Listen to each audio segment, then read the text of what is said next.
ሁለት መላጣዎች ለማበጠሪያ የተዋጉበት ጦርነት ያሉ አሰብን መያዝ ወይም ፕሬዝዳንት ኢሳያስ አፈወርቂን ማስወገድ ሊሆን ይችላል የጦርነቱ ዓላማ የሚል አስተያየት ሰጥቷል። ከኤርትራ በኩል ይመጣል የሚል ሐሳብ የለኝ። ከቤላሩስ የሆነ ምርጥ እንትን ተመልምሎ ሰልጥኖ ሂድና ኤርትራ ውስጥ ተዋጋ የሚባልበት ጊዜ ደርሰናል። አልፎ አንድ 10ኛ ምናምን የሚሆን ህዝብ ኢትዮጵያ ውስጥ ነው የሚኖረው። ኤርትራ ሻዕቢያን ባይደግፉ እንኳን ኢትዮጵያ አሰብ ላይ መውጣቷን የማይደግፉ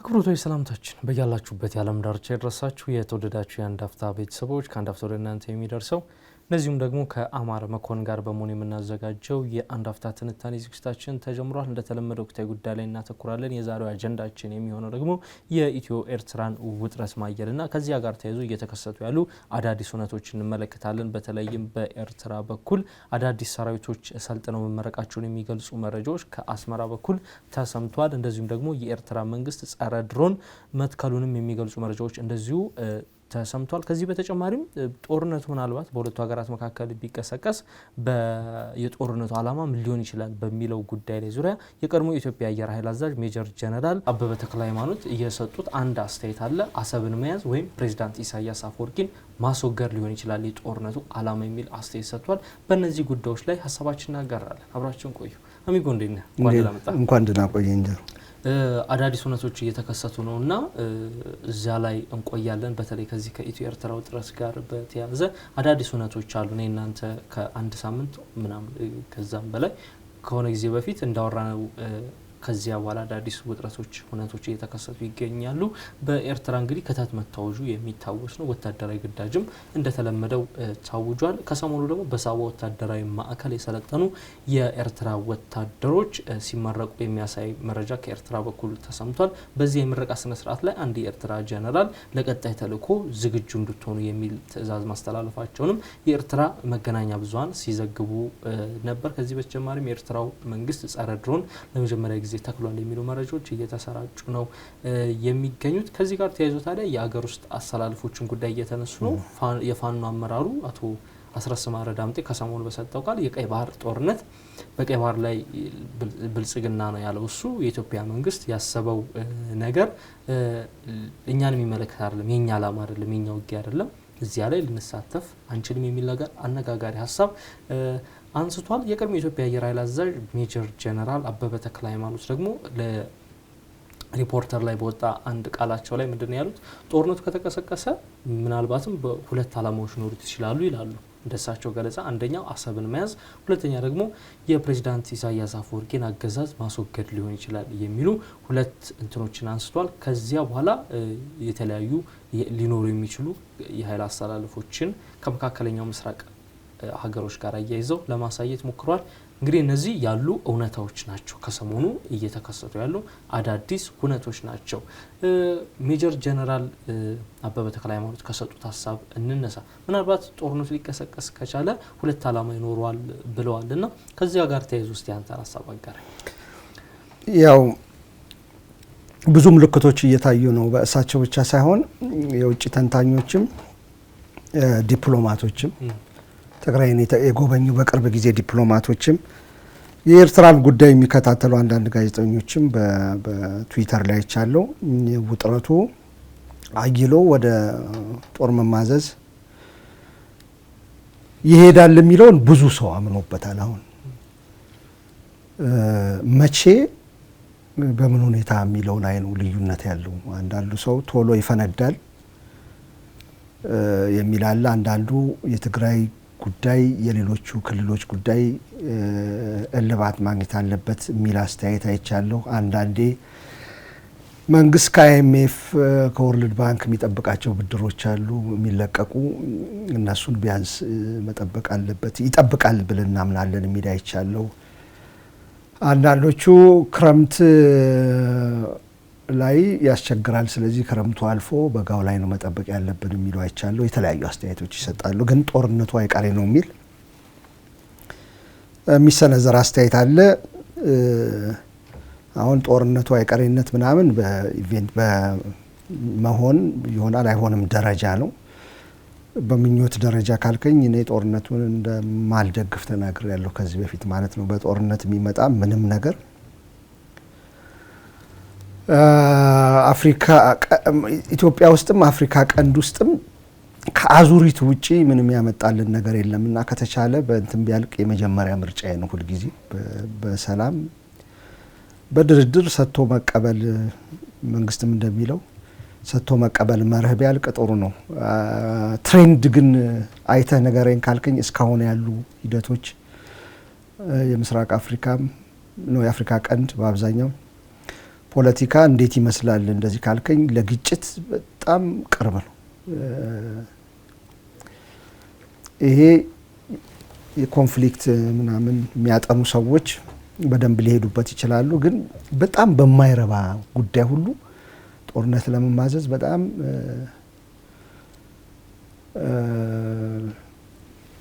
አቆብቁቦ ያሉ ኢሊቶች ያሉበት ነው። ምሁራን በአብዛኛው ማለት ያቀጥ የፖለቲካል ልሂቃን ያሉበት ቦታ ነው። የባድሜን ጦርነት ለዚህ ነው አንድ ኢኮኖሚስት ላይ ይመስለኛል ጸሐፊ ሁለት ራሰ በራዎች ሁለት መላጣዎች ለማበጠሪያ የተዋጉበት ጦርነት ያለው ሲታይ ነገርየው ይሄን ሁሉ ዋጋ የሚያስከፍል ነው ወይ ብለህ የምትናገርበት ያ ሁሉ ህዝብ ያለቀበት ፋይዳው ግን ምንም ያልሆነ ኦልሞስት ምንም ያልሆነ አንዳንድ ጊዜ ቻይናም አሜሪካም ምንም አሁን እያየህ ነው። ዩክሬን ላይ ሚነራል አሉ፣ ግራፋይት አለ፣ ሊቲየም አለ፣ ባትሪ የሚሰራበት ዩራኒየም አለ። ዩክሬን ራሻ ያዘችበትም እዛምና እንፈልጋለን ለሱ ስንል ጦርነት እናረጋለን እንኳ ሲሉ የሆነ ትንሽ ሴንስ ይሰጣል።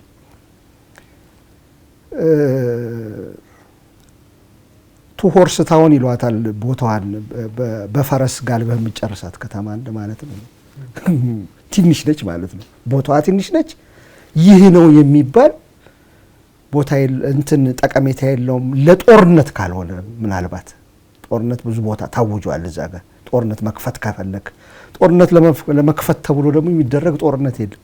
ሌላ ጊዜ ጦርነት ያስፈልገኛል ተብሎ ማለት ነውና በዛች እንኳን የሚዋጋ ስለሆነ አፍሪካ ቀንድ ውስጥ ሊሆን ይችላል ብዬ ገምታለሁ። አሁን ጦርነት ከኤርትራ በኩል ይመጣል የሚል ሐሳብ የለኝም።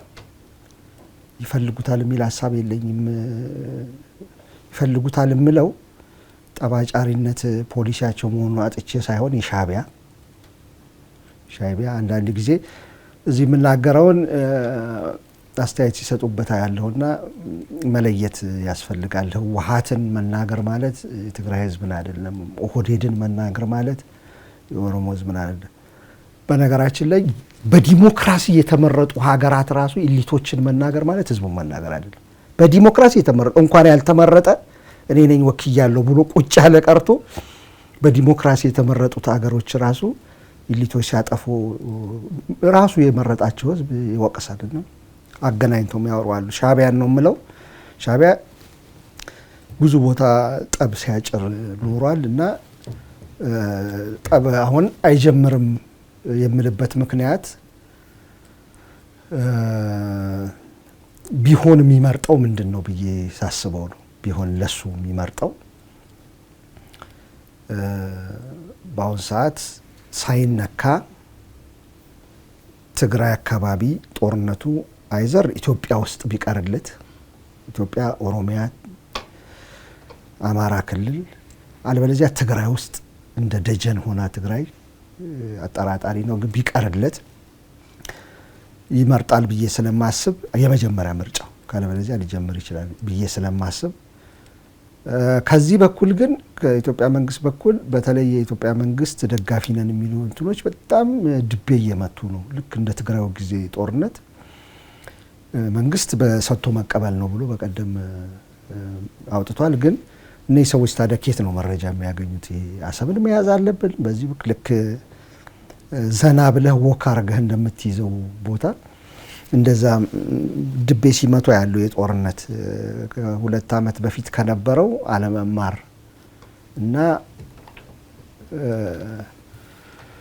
አንዳንድ ጸሐፊያን እንደ ዶናልድ ሌቪን ያሉ ምናልባት ይሄ ጀብደኝነት ባህሪያችን ይሆን እንዴ ብለህ እንትን እስክትል ድረስ ወንድነት ማለት በጦርነት ህይወትን በጦርነት መምራት እስከ መጨረሻው ድረስ አልበለዚያ ይሄማ ምን ከነስሙ ሴት ምናምን እየተባለ ተገቢ ባይሆን እንደዛ የምትባልበት ነው። ጀብደኝነት ልክ እንደዛ ድቤ ሲመታ ያለው ይጽፋሉ ትዊተር ላይ ሌላም እንትን ላይ አሰብ አሁን ነው መያዣው እንትን ቴሌቪዥንም ላይ ይሰራል። አክቹአሊ በመንግስት እንትን ላይ ወጥተው አሰብ ጠቀሜታው ምን እንደሆነ ምን ስለሚሰራ ምናልባት ከኢትዮጵያ በኩል ዝግጅት ተደርጎ ምክንያትም ስላለ ምክንያት ማለት የኢትዮጵያን ግዛት ይዛ ተቀምጣለች የሚል ምክንያትም ስላለ ከዛ ውጪ ግን በፕራይመሪሊ የወደብ ጉዳይ ጠቅላይ ሚኒስትሩ እንትን ቀርበው በግድም ከተቻለ በእንትን አለበለዚያ ግን ከዚህ በላይ ይሄን ህዝብ ይዘን ህልውና ስጋታችን ላይ ወድቋል ያሉ ጊዜ ኦልሞስት ጦርነት መግባታችን ማይቀር የሚመስልበት ሁኔታ ስላለ ሊጀመር ይችላል የሚል ሐሳብ አለኝ። እንደዛ ከሆነ ጀነራል አበበ ተክለሃይማኖት እንዳስቀመጡት የተለያዩ ወገኖች ይገቡበታል። በእኔ እምነት ለማልደግፈውም አንደኛው ግን እዚህ ጋር ሌላ ቋርጥና ወደ አሰብ እዛው ጋር በኢትዮጵያ አንዳንድ ወገኖች በኩል እየተነሱ ያሉ ጉዳዮችንም አንስተልኝ ነበር። ግን በተደጋጋሚ ፊልድ ማርሻሉን ባለፈው የአድዋ ድል በዓል ሲከበር የሰጡት አስተያየት ነበር የጊዜ ጉዳይ ካልሆነ በስተቀር የቀይ ባህር አባል አገር መሆናቸው የሚቀር ነገር አይደለም የሚል ጉዳይ አንስተው ነበር። ከዚያ ቀደም ግን ከዚህ አንድ ቀን ቀደም ብሎ የኤርትራ መንግስት ከግብጽ ውጭ ጉዳይ ሚኒስትር ባድር አብደላቲ ጋር አስመራ ቤተ መንግስት ላይ እየመከሩ ነበር። ጉዳዩ ደግሞ ቀይ ባህርን መጠበቅ ነው። የግብጽ ዓላማ ደግሞ ኢትዮጵያ ወደ ቀይ ባህር እንዳትወጣ ማድረግ እንደሆነ ይታወቃልና ብዙዎቹ የአረብ ሀገራት ዓላማ እሱ ነው። አረባይዜሽን ኦፍ ዘ ሬድ ሲ ቀይ ባህርን አረባይዜሽን የማድረግ እንቅስቃሴና እንዲህ አይነት እንቅስቃሴዎች አሰብ ላይ ኢትዮጵያ መንግስት አቋም እንደያዘው ሁሉ እንደዚሁም ደግሞ ከዚያኛውም ወገን የተያዘ አቋም ያለ አይመስልህም? ኢትዮጵያን ወደዛ ድርሽ እንዳትል የማድረግ አይነት እሱማ ከድሮም ጀምሮ ይሄኛው የሻዕቢያ እንትን በጣም የቆየ አጀንዳ ነው። አጀንዳ ኢን ሴንስ አሁን የፈረሱ በጣም ብዙ ዓለም ላይ የፈረሱ ሀገራት አንዳንድ ጊዜ ከሰዎች ጋር ሳወራ እነዚህ ሀገራት ኢትዮጵያ ላይ ክፋት የሰሩ እንኳን የፈረሱ ይላሉ። እኔ ግን አይመቸኝም። ለምን ሲፈርሱ የሚሰቃዩት እዚህ መንገድ ላይ አሁን የምናያቸው ህጻናት ናቸው። የኔ ቢጤ ሆኖ የሚያስቸግሩኝ ስናት ዘኢሊት እንደ እንትና ጦርነቱ ያወጁት ሻዕቢያን የረዱት ምናምን አይደሉ። እነሱ እንደ አልአሳድ አውሮፕላናቸውን ጭነው መጨረሻ ላይ ብራቸውንም ኢንቨስትመንታቸውንም ይዘው ሩሲያም ይሁን ሌላ ሀገር ይሄዳሉ። አውሮፓውያኑም አሜሪካውያኑም ላይ እነሱ ላይ ዝም ብሎ የትእዛዝ ምናምን ይሰጣሉ። መጨረሻው አይታወቅም። እንደደላቸው ነው የሚኖሩት። ሰፈር የሚያደርገው የየመን ህዝብ የሊቢያ ህዝብ ስቴክ የሌለው ኢትዮጵያ ላይ የሻዕቢያ እንዲረዳ ምንም አይነት ድምጽ የሌለው ሰፊው ህዝብ ስለሆነ እኛ ላይ እንዲህ ስላደረጉ እዚህ ጋር መተው ይለምኑ ህጻናት የሚል ህሊናዬ እሺ አይለኝም ያንን ለመቀበል። ግን ፈርሰዋል ብዙ ሀገሮች ሻዕቢያን ሲረዱ የነበሩ ከኢትዮጵያን ከኢራቅ ጀምሮ ኢራቅማ ፓርቲ ውስጥ ሁሉ የነበሩ የጀበሃ ሰዎች ነበሩ። ሊቢያ እንደዛው ነች። የመኖች እንደዛ ናቸው። አልጄሪያ አለችበት ይባላል። አልጄሪያ እንኳን እንደዛ አልሆነችም። አሁን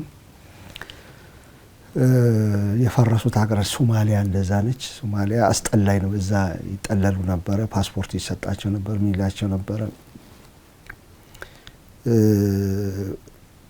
ሱዳን በማስጠለል እንትን ትላለች። አሁን ለሁለት ፈርሳለች። አሁን ደግሞ ጦርነት ውስጥ ነች። ብዙ ናቸው እና እነዚህ ሀገራት አሁን ግብጽ ስላልከኝ ግብጽም አንደኛዋ ነች። ዋነኛዋ ኢትዮጵያን ወደ ውስጥ አሸማቆ ለማስገባት ከቀይ ባህር ለማራቅ ያልሰሩት ስራ የለም። የአረብ ሀገራት ማለት ነው። እኔ አሁን የሚያሳስበኝ አሁን ካነሳው አንፃር በዛ በኩልም ዝግጅት ሲደረግ ይህንኑ ለመመከት ዝግጅት ሲደረግ የኤርትራ ብቻ ጉዳይ አይሆንም። ቢያንስ ጀነራል አበበ ባነሱት ሌሎችም ተንታኞች በሚሉት ኢትዮጵያ ጋር ዩኤኢ ከቆመች ዩናይትድ አረብ ኤሚሬትስ በግብጽ በኩል በኤርትራ በኩል ግብጽና ሳውዲ አረቢያ ምንም የማይቀር ነገር ነው። ኢትዮጵያ ሱዳን ላይ በአብዛኛው ከሄሚቲ ጋር ነው የምትታማው።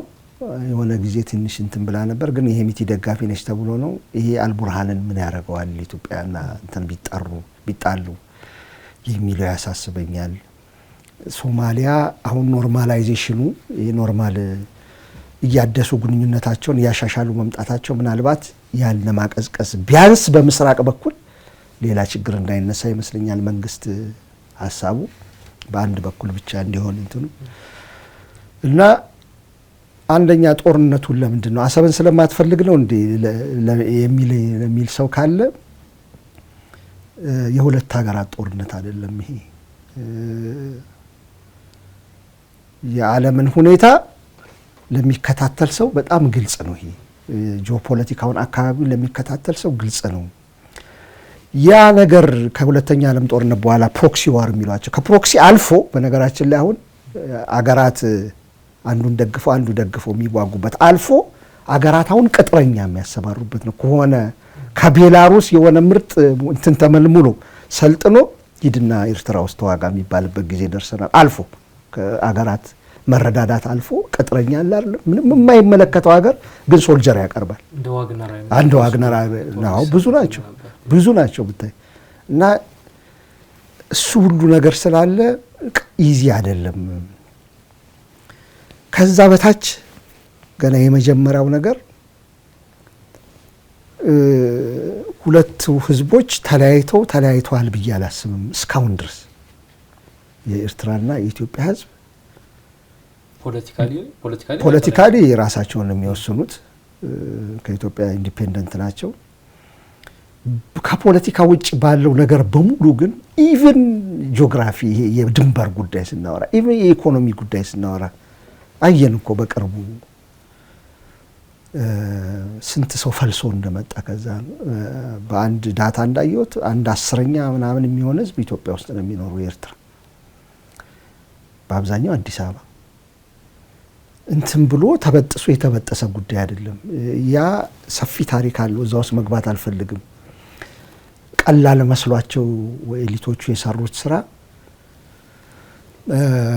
አሁንም ተነጥሎ አለመነጠሉን ደግሞ የምታየው ድጋሚ ሌላ ጦርነት ልናረግ ነው። ወደዛ እየሄድን ነው። አርቲፊሻል የሆነ ነገር ስለተሰራ ትክክለኛ እስር ያለውን መስተጋብር ገመድ ያላየ ስራ ስለተሰራ ኤሊቶች ከላይ የጫኑት ነገር በቃ ከዚህ ጋር እንቆርጠዋለን የዚህን ህዝብ ግንኙነት ምናምን ሲባል ተቆርጦ አልቆረጣል። ልክ እንደ ሌላው ሀገር አሁን አሜሪካ ይሄዳሉ ኤርትራውያን፣ የኛም ህዝብ ተጭኖ ይሄዳል በጀልባ የሸሸ ኤርትራውያንም ተሰደው ይሄዳሉ። ኮሚኒቲ ምናምኖች አሉ። እንደ ኢትዮጵያ ግን አይደለም። ኢትዮጵያ ለኤርትራውያን ልክ እንደ ኤርትራ ነች። በቃ ኤርትራ ውስጥ ማድረግ የምትችለውን ሁሉ ታደርጋለች ኢትዮጵያ ውስጥ እንደ ዜጋ። ከዛ በላይ አዎ ገደብ እንትን እንዳይል አሁን አንዳንድ ነገሮች መታወቂያም ተው ያው እናውቃለን እንዴት እንደሚሆንና ሌላ ሀገር እንዳለ ሰው ስሜት አይደለም ያለው እዚህ ሲኖሩ ማለት ነው። ኢትዮጵያውያን በተቃራኒው ኤርትራ ውስጥ አሁን አሉ ብዬ ማላምን ምን ያህል እንደሚሆኑ አላውቅም። በጣም ኢምንት ነው ሊሆኑ የሚችሉት። ያንን አልፈቀደም ሻቢያ። የህዝብ ግንኙነት ካት ሊያረግ ቢሞክርም ግን በሻቢያ ፍቃድ ብቻ አይሆን። አንድ ነገር ናቹራል ኮርሱን ጠብቆ ነው የሚሄደው እና ቀጥሏል።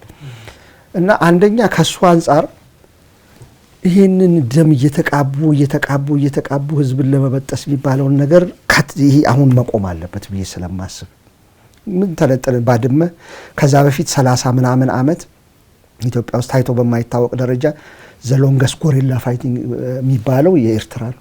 በአፍሪካ ውስጥ ትልቁ የጎሪላ ሽምቅ ውጊያ ያካሄደችው ኤርትራ ነች። በዓለም በተለየ ሁኔታ በ30 አመት ውስጥ 3 አብዮት የተካሄደባት ሀገር ኢትዮጵያ ነች።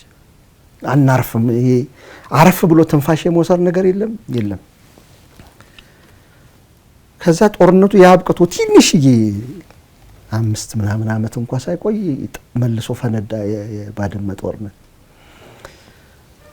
አሁን ለረጅም ጊዜ መለስ ዜናዊ ጦርነቱን አስወግጄ ግን ኢትዮጵያን በሌላ መልኩ በአሰብ በኤርትራ በኩል ሳይሆን በሌላ በኩል አገናኛታለሁ ከዓለም ጋር ተነጥሎ ይኖራል ብሎ በቀየሰው ፖሊሲ መሰረት ከጦርነት ተገልለን ነበር የቆየ ነው። መልሰን ስንታረቅ ታረቅን ነው የሚባለው። አሁን ታርቀው ገና የጫጉላ ሽርሽሩ ምንትን ሳይል ደግሞ ድጋሚ ጦርነት እንገባ ነው መልሰን ማለት ነው። እና የሚያሳይህ ነገር ይሄ ገመድ ተበጥሶ የሚበጠስ ነገር አይመስለኝም። በቃ ለረጅም ዘመን የተጋመደ ስለሆነ ሊሆን ይችላል። በቃ ሊያጠኑት ይችላሉ። እና በጦርነት እያደረጉ ለመፍታት መሞከር ይበቃል። ያሁኑ የፈሰሰው ይበቃል። ድጋሚ 100,000 ድጋሚ 600,000 ማለቅ አለበት። ከዛ ደግሞ 600,000 አልቆ አመታት ሳይቆዩ ሌላ 100,000 እየገበሩ ተለያይታ ለማትለያየው ነገር አንዱ ሪጂም ሲያልፍ የሚቀጥለው ወዳጅ የምትሆንበት ይሄኛው እንትን አኩርፈ ትንሽ ቆይታ የምትታረቅበት ላይ ለምንድን ነው ይሄ ሁሉ ህዝብ የሚያልቀው? መፈታት ከቻለ የሚል ሐሳብ አለኝ። ከሱ መጀመሪያ የራስ በርስ ግንኙነታችን ከዛ የሚሊስቶቹን ነገር ያለው የአሰላለፍ የአፍሪካ ቀንድም አሰላለፍ በጣም ጦርነቱን ሊያጦዘው ይችላል። ቅጥረኞች ሊገቡ ይችላሉ። ኤርትራ እርግጠኛ ነኝ ድሮን መከላከል አቅም ሊኖራት አይችልም። የድሮን መከላከያ እንትን የሰጧት ሌሎች ሀገሮች ናቸው በእርግጠኝነት። ልክ እንደዛው በሙሉ ጦርነት ውስጥ መሳተፍ የሚፈልጉ ሀገራት ሊኖሩ ይችላሉ። ለምንድነው ዓላማቸው? ሻዕቢያን ባይደግፉ እንኳን ኢትዮጵያ አሰብ ላይ መውጣቷን የማይደግፉ የቀይ ባህር ጫፍ ላይ መገኘቷን የማይደግፉ ቲዮሬቲካሊ አይደለም ማወራው በተግባር ያሳዩን አገራት አሉ። ለረጅም ዘመን እንደ አረብ ሊግ ተሰብስበው ያሳዩናሉ። ከዛ የና አሜሪካም የና አውሮፓም ጉዳይ መግባት አለበት እዚህ ውስጥ። አሜሪካውያን አውሮፓውያን ኢሳያስ እንዲወገድ ይፈልጋሉ። ግልጽ ነው። ለረጅም ዘመን ጉዳይም ላነሳልን ነበር። በተለይ ከትራምፕ ጀብደኛ ውሳኔዎች እየወሰኗቸው ካሉ ጀብደኛ ውሳኔዎች እንደዚሁም ከዚህ ቀደም የኤርትራና የአሜሪካ መንግስታት ላለፉት ረጅም ዓመታት ከነበራቸው ግንኙነት አንጻር እንግዲህ የኢሳያስ መንግስት እንዲወገድ ይፈልጋሉ የሚል አቋም ይንጸባረቃልና ምናልባትም እንዲህ አይነት ግጭት ቢቀሰቀስ ሜጀር ጀነራል አበበም እንደሚያነሱት ዓላማው ምናልባት በምዕራባውያን ኢትዮጵያ የምትደገፍ ከሆነ ኢሳያስን ማስገር ሊሆን ይችላል። ኢሳያስ እንዲወገድ ይፈልጋሉ ምዕራባውያን። አሁን ችግር የሆነው ምን መሰለ? ድሮ ምዕራባውያንና ዲሞክራት ሪፐብሊካን ብዬ መክፈል አልፈልግም። አሁን አውሮፓውያኑና አሜሪካውያኑ በአንድ ልብ ትርታ የሚሰሩበት ዘመን ደግሞ አሁን ፈተና ውስጥ ገብቷል። አሁን ከትራምፕ መምጣት ጀምሮ አንድ በላይ ሁለተኛ ግፍ እያዩ ከባባር ጦርነቶችን እያዩ ሱዳን ላይ በለኝ ሶማሊያ እንኳን ብዙ አይደለ ሊቢያ በለኝ ትልልቅ አትሮሲቲስ እዚህ እንትን ላይ ሶሪያ ቅድም ከፈረሱት ሀገር እሷን አልጠራውም። ሶሪያ አንዷ ደጋፊ ነበረች። የግፎችን ጦርነቶችን የሚያካሂዱ አገራት ከጀርባ ያሉ አገራት ከአሜሪካ ሪፐብሊካንም ሆነ ምናምን ሴኔተሮች ጋር ከአሜሪካ ትልልቅ ኮርፖሬሽንስ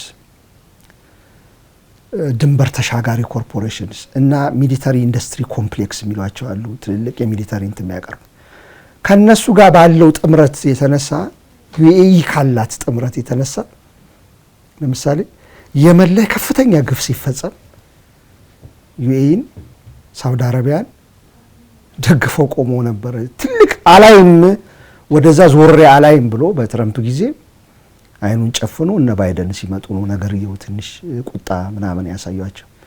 ስለዚህ እንደ ድሮ አሁን አይሰማኝም የሆነ ከዩኤኢ ኢንተረስት አስበልጠው ወይ ከሳውዲ አረቢያ ከአሜሪካ ጋር ያላት ኢንተረስት አለ። በጣም ትልቅ ቢሊየን ዶላር ጥቅሞች አሉ የተሳሰሩባቸው። ሳውዲ አረቢያ ስለ አንድ ሀገር አይደለም። ይሄ ሮያል ፋሚሊው ኮረፕትድ የሆነ ሮያል ፋሚሊ ለህዝብ ወደታች የማያስብ ስለተያያዘ ብቻ በጥቅማ ጥቅም ከባባድ እንትኖችን ጥሰቶችን የሚፈጽም ለነሱ ነው ብለው የሚወስኑልን ወይስ ለኢትዮጵያ ያለ ድሃ ምንም ለሌላት ከሪሶርስም ከነዳጅም ከምናምን አንፃር ብዙ ጊዜ ስለሸጡን በነዳጅ ለማን ነው ፕሪንሲፕል ይከተላሉ ጦርነትን ለማስቆም ወይስ የሳውዲ አረቢያ ነዳጅ ነው የሚበልጥባቸው የሚለው አሁን ትምምን የለኝም። እነዚህ ሀገራት ለመርህ ይገዛሉ፣ ለሰላም ለምናምን ለሴኩሪቲ ይገዛሉ ብዬ በተለይ ከእስራኤል ጦርነት በኋላ ሙሉ ለሙሉ ተስፋ ቆርጫለሁ ማለት ይቻላል። የመርህ እንትን አይከተሉም። ስለዚህ በምዕራባውያንም ስንሄድ እርግጥ ነው ኢሳያስ እንዲወገድ ይፈልጋሉ። የነ ሳውዲ አረቢያ ድምጽስ ምንድነው? አይ ኢትዮጵያ መውጣት የለባትም አሰብ ላይ ካለቻቸው ኢሳያስን እኔ እየቆነጠጥኩም ቢሆን አረጋዋለሁ ካለቻቸው የትኛውን ነው የሚመርጡት የሚለው ያሳስበኛል። ግን የነሱ ምስቴክ አለ እዛ ውስጥ እንዲወገድ መፈለጋቸው ምንም ጥርጥር የለውም። ከዛ አሰብን መያዝ የሚባለው ነገር በነገራችን ላይ እንዲሁ ሃይፖቴቲካሊ ብናስበው አሰብን መያዝ ሰስተነብል አይደል። የኤርትራ መንግስት ማስወገድ አለበት አሰብን ከያዝክ። ጀነራሉ ለምን እንደነጣጠሉት አላቅም እንጂ የወታደራዊ ስትራቴጂ ከሳቸው በላይ አላቅም። ግን አሰብን ይዞ መቀመጥ የኤርትራ መንግስት እስካለ ድረስ ፋታ የሚሰጥ ነገር አይደለም። እሱን ነው ማስወገድ አለብህ፣ ወይ መተካት አለብህ ወይ ማስወገድ አለብህ። ያለ ማስወገድ ደግሞ ግን አሁን እዚህ ጋር አንድ ነገር እንደው አሰብን መያዝ ነው ወይስ አሰብን ማስመለስ ሊባል የሚችለው እሚና አሁን ላይ የተነሱ ያሉ ጉዳዮች አሉ። በፕሮፓጋንዳም እንትኖች በኩል የምናየው ምንድነው አሰብን እናስመልሳለን የሚል ነገር የቱ ጋ ነው ቆመህ የምታየው ነገር እየሆነ የሚለው ይወስነዋል። የቱ ጋ ነው የምልህ ከዚህ በፊት እዚህ መሰለኝ ካንተ ጋር አሰብ ሳይሆን ኤርትራ ወደ ኢትዮጵያ በፌዴሬሽን እንድትቀላቀል የተባበሩት መንግስታት ድርጅት ነው የወሰነው። የተባበሩት መንግስታት ድርጅት መወሰን ብቻ ሳይሆን ኤርትራ ውስጥ ድምጽ ተሰጥቶ ከፍተኛው እንቀላቀል ስላለን የተቀላቀለው ሰው በሻቢያ ፕሮፓጋንዳ እንዳይታለል ኢንዲፔንደንት ጽሁፎችን ማንበብ ይችላል። ይሄ ነው እውነቱ። ድምጹም አለ ራፖርቱ ራፖርት የዩናይትድ ኔሽንስ አርካይቭ ውስጥ ገብታ አሁን አፈለከኔ ልክልሃለሁ ስላወረድኩት ከፈለክ ገብተ ማንበብ ትችላለህ። የተደረገውን ውሳኔ በሙሉ ያጣሩትን በሙሉ ማየት ትችላለህ። ከዛ የድምጽ ውሳኔው እዛ የተካተተበትን ማየት ይቻላል። ምንም የተደበቀ ነገርም አይደለም። በፕሮፓጋንዳ እንዳይታለል ብዬ ነው። ከዛ ከተቀላቀለች በኋላ የኢትዮጵያ መንግስት በተለያየ ጊዜ የኤርትራውያንም በተለይ አንድ ድርጅት ነበረ ማህበረ ፍቅሪ ነው ምናምን የሚባል ሁለቱም በሰሩት ስህተት በእኔ እምነት የኤርትራውያኑ አይጠቀስም። ብሔርተኛ ስትሆን እኔ መላክ ነኝ ያኛው ነው ኢቭል ነው የምትለው ሁልጊዜ። ሰው ከሁለቱም ተውጣቶ እንደተሰራ በፍጹም ትረሳዋለህ እና የኔ ነገር በሙሉ ልክ ነው ያኛው ግን መጥፎ ነው የምትለውና ኤርትራውያንም የኤርትራ ልሂቃንም የኢትዮጵያ መንግስትም የኃይለ ሥላሴም የደርግም አያያዝ ባደረጉት ስህተት ነው ከፌዴሬሽኑ ፈረሰ፣ ተቀላቀለች፣ ጦርነት አካሄዱ። አሁን ኢንዲፔንደንት ሆነናል አሉ። አንዳንድ ሰዎች ይሄ ሁሉ ነገር የተባበሩት መንግስታት ውሳኔን የህግ ውሳኔን አይሸረውም ይላሉ። እነዚህን የህግ ሰዎች ይመልከቱት። አይሸረውም። የሚበሳጩት እነዚህ ሰዎች አልጀርስ ላይ ያደረግነው ስምምነት ላይ ነው። አልጀርስ ላይ የኤርትራ ድንበር እንደ ኢንዲፔንደንት ካንትሪ የኤርትራ ድንበር ይሄ ነው ብለን አትሊስት በመሬት ላይ በተሰመረ ሳይሆን በህግ ገና ማልተሰመረም አልተሰመረም። ግን በይግባኝ እንዳንጠይቅ ራሱ አርገን ስህተት ሰርተናል የሚሉ አሉ። እሱን ገብሩ አስራት ደግሞ ያሉ የአልጀርስ ስምምነትን ራሱ ያስመራው መንግስት ነው የጣሰው ይላሉ። አስቀድሞ እዛው አይ መጣሱ አሁን ምን ያመጣልናል? በፍርድ ቤት ማንጣሰም የሚለው በፍርድ ቤት ይታያል። ከኢትዮጵያ አንጻር ግን ብዙ ሰዎች ብዙ ጽሁፎች ሳነብ ሰራን የሚባለው ስህተት ከሌላው የበለጠ ይህንን እውቅና ስንሰጥ ነው። ይህንን በመጀመሪያ ደረጃ ስትገነጠል መደራደር የሚገባንን ምናምን የሚለው አለ፣ አልፏል። እሱ መደራደር ይገባን ነበር አሰብ ላይ የሚሉ የተባበሩ መንግስታት ውሳኔን ጠቅሰን መከራከር ይገባን ነበር የሚሉ ሁለቱም ቡድኖች የጫጉላ ሽርሽር ቅድም እንዳልኩት ስለነበሩ አላስታወሱትም፣ ተዉት። በኋላ ግን ያንን ያለ ይግባኝ ልንቀበል ውሳኔ መወሰናችን በካርታ ላይም ቢሆን በተሰመረ መስመር ይሄ ነው ድንበራችን ብለን አምነናል ማለት ነው የሚሉና የሚቆጫቸው አሉ። ይሄ የህግ ክፍተት አለ ወይ የሚለውን ቅድም እንዳልኩ የህግ ሰዎች ይሁት እንደዛ ብዙ ጽሁፎች ስላነበብኩ ነውና ማስመለስ የሚሉ ሰዎች ማስመለስ እንችላለን የሚሉ ሰዎች ያ የተባበሩ መንግስታት ድርጅት ውሳኔ አሁን ባልጀርሱም አልተሻረም ብለው የሚከራከሩ ሰዎች ናቸው። አይ ቀቢጽ ትንሽ ነች ያለችው፣ ትንሽ ምንድነው ቀዳዳ ነች ያለችን፣ በዛ ግን ስቲል መከራከር እንችላለን ከተባበሩ መንግስታት ውሳኔ ጋር። ግን በአብዛኛውን ያጨለመው ይሄ አልጀርሱ ነው ብለው ደግሞ የሚጽፉ ሰዎች አሉ። እነሱ የሚሉት ሙሉ ለሙሉ አሰብን በመጀመሪያ ናውቲካል ማይልስ የሚባል አለ ከኢትዮጵያ ድንበር ምን ያህል ርቀት የሚል፣ ከዛ በዛች ድንበር ውስጥ የኛን መስመር ለኢትዮጵያ የሚሰጥ መስመር ተከራክረን ማግኘት እንችላለን። አሰብን እንድንጠቀም አሰብን ተመልሳ ለኢትዮጵያ እንድንጠቀም መስመር በኤርትራ መሬት ላይ አልፎ የሚሄድ መስመር ማስመለስ እንችላለን የሚለው አሉ። የፍርድ ቤት የሚያየው ነው። ግን ተደጋጋሚ መንግስታት በሚሰሩት ስህተት ነው ብዬ ነው የማስበው። እና ጦርነቱን ግን ሳየው እንደዛ ነው። ጦርነቱን ከሀገር ውስጥ አንጻር ኢትዮጵያ የተዳከመችበት ሁኔታ ላይ ነው ያለችው። አሁን የተዳከመች ስል ቢጋጠሙ ምናምን ኢትዮጵያ ተሸንፋለች ምናምን ከሚል እንትን እንዳያየው ሰው። የተዳከመች ስል በሚሊታሪ ተወጥሮ ነው ያለው።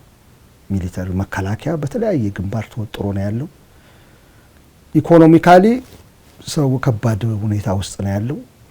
እንደ ሀገር አንድ ሆኖ የመቆም እንትን ላይ አይደለንም አሁን። ባለፈው ጊዜ ለዛ ነው አሁን ለምንድን ነው የምናስበው ጦርነቱን? ለምንድን ነው አሰብን የምናስበው? ቆመን በእግር ሳንቆም አማራውም ኦሮሞ አሁን ባለው ፌዴሬሽን ቢያንስ ትግራይ ያለው የተከፋው ቆም አንድ ላይ ተነጋግሮ ሳይቆም ለምንድን ነው አሰብ ላይ ተንጠለጠል ነው የሚል ሀሳብ አለኝ። መንግስት የራሱ የሆነ ምክንያት ሊኖረው ይችላል። ካድሬው የራሱ የሆነ ከውስጥ የሚያዳፍነው ነገር ሊኖረው ይችላል። ግን እኔም አሁን የኛ የመጀመሪያው ይቀድማል የምለው የውስጡን ነው። አለበለዚያ እንዴት ነው እንደ ሀገር ሄዶ መዋጋትስ የሚቻለው የሚለው ነገር በጣም ነው የሚያሳስበኝ። እንደ ሙሉ በመላአት እንደሚሳተፍ ሀገር ስትሳተፍ ጦርነት ላይ አይተናል። ከዚህ በፊት ባድመ ላይ ምናምን ከሶማሌ ከአፋር ከጋምቤላው ከምኑ በቴሌቪዥን እናያለን። ከብት ይጫናል፣ እህል ይጫናል። እንደ ድሮ እኮ ነው። አድዋ ላይ ምና እንደሚደረገው እንትን ብር ሀብታሙ ይሰበስባል። ምን ይላል? ከዛ መከላከያው የህዝብ ድጋፍ አለኝ ሲል ይበረታል ከጀርባው። አሁን መሳሪያ ሊሰጡ ይችላሉ እነ ዩኤኢ ምናምን። መንፈሱን ግን ይሄ አንድ የሚያደርገው መንፈስ ቅራኔ ስለሚታየኝ ኢትዮጵያ ውስጥ በተለያዩ ቦታዎች ቅሬታ ስላለ ያንን መጀመሪያ መፍታት አይሻልም ወይ የሚል ሀሳብ አለኝ። ስለዚህ ከሀገር ውስጥም ከፍ ስል አፍሪካ ቀንድ አካባቢ ካለ አሰላለፍ ችግር በኋላ ከሚመጣ ከዛ ከፍ ሲል ሚድል ኢስት ያሉ ሀገራት ከሚኖራቸው እዚህ ጋር አንጻር የሚታየኝ ትግራይ እና ኤርትራ በጣም የሚዳከሙ ይመስለኛል። ጦርነት እዛ ከተጀመረ ትግራይ አካባቢ ሜዳው የሚሆነው አካባቢው እዛ አካባቢ ስለሆነ ኢትዮጵያ ሰፊ ሀገር ወደዚህ ያለው ሰፊ ስለሆነ የተወሰነ ጊዜ በርትቶ ሊቆይ ይችላል። ግን ሜዳው እዛ አካባቢ ነው የሚሆነውና ከዛ የህዝብም የእልቂት ይኖራል፣ የእንትንም የሰው ህይወት እልቂት ይኖራል። ከዛ ኤርትራ አስመራ መግባት ሊያስፈልግ ይችላል። ከአሰብ ያ የሚደረገው ግን ከአሰብ ወደ እንትን የሚሄድ መንገድ የለም። በባህር ላይ ነው የምትሄደው። በቀይ ባህር ላይ ሄደህ ነው ወደ ኤርትራ መግባት የምትችለው። አለበለዚያ የኢትዮጵያ ጦር የሚያደርገው በትግራይ በኩል ማለፍ ነው። በትግራይ በኩል ሲያልፍ እንዴት ነው የሚሆነው? በትግራይ በኩል አሁን ኮንሰንሰስ የለም ትግራይ ላይ ከኢትዮጵያ ጦር ጋር በእርግጥ እና አማኑኤል ማናቸው የደብረ ጽዮን ምክትል ኤርትራ ጋር እንትን እያልን አይደለም ከፌዴራል ጋር ብለዋል። ግን ሁኖስ ነገ የማይቀየርበት ምክንያት ስሌት ይወስነዋል። የትግራይ ኃይል አሰላለፍ ስሌት ይወስነዋል። ከኤርትራ ጋር በሆን ምንድነው የማገኘው? ከኢትዮጵያ ጋር በሆን ከፌዴራል መንግስት ጋር ምንድነው የማገኘው? ስሌት ላይ ስህተት ከተሰራ ውጥንቅጥ ነው የሚፈጠረው ብዬ ነው የማስበው። አሁን እንግዲህ ከኢትዮ ኤርትራ ውጥረት ጋር ተያይዞ በርከት ያሉ ጉዳዮች እየተነሱ ነው የሚገኘው። በተለይም ደግሞ አሁን ላይ ውስጥ ያሉ የፖለቲካ ኃይሎች እያነሷቸው ያሉ አስተላለፎች ጉዳይ አለ። እኛ አይመለከተንም የሚሉ አቋም እየተንጸባረቀ ነው። ከዚህ በተጨማሪ ሜጀር ጀነራል አበበ የቀድሞ የኢትዮጵያ አየር ኃይል አዛዥ ያነሷቸውን 2 ነጥቦች ከአሰብ ጋር እንደዚሁም ከፕሬዚዳንት ኢሳያስ አፈወርቂ መንግስት መወገድ ጋር ተያይዞ የሰጧቸውን አስተያየቶች ከነባራዊ ሁኔታ ጋር እንግዲህ አያይዘን ለማየት ሞክረናል። አሚጎ የዛሬው ስለኝት የተወደዳችሁ የአንድ አፍታ ቤተሰቦች የዛሬው የአንድ አፍታ ትንታኔ ዝግጅታችን ይመስል ነበር። አብራችሁን ስለዘለቃችሁ እናመሰግናለን። መልካም ቆይታ።